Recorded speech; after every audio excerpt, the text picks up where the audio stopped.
నిన్న ఇంత ముందు హీరో నాగచైతన్య నేను కలిసినారు కదా, అప్పుడు మా ఇంత బాగా ఆయన చేతులతోనే చేపల పులుసు వండుతారని నేను మాట ఇచ్చినాడు.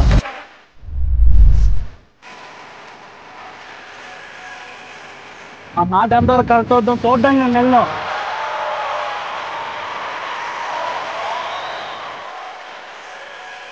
ఉన్నాడా అత్తం మాలాగే కర్రపోయి వెలిగించేసి దాని మీద మట్టి తగ్గెట్టి అందులో నూనె వేసి ఇంకో పక్క ఉప్పు వరగుండ పసుపుకుండా బాగా చేపలో పట్టించి ఈరోజు బాగా ఈత ఎక్కిపోయి నేను నూనె చేప మొక్కలు వేసి అందులో చింతపండు పులుపు పిడిచేసి పులిసేసినాడు.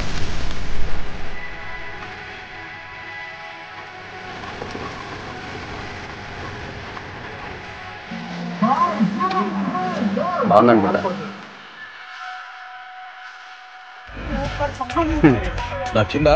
కొంతసేపటికి మూకుడు తీసి సలసలు మరుగుతున్న పులుసులో కొత్తిమీర వేస్తుంటే అబ్బా ఆ వాసనకే నోరు ఊరిపోయిందంటే చాలా బాగుంది.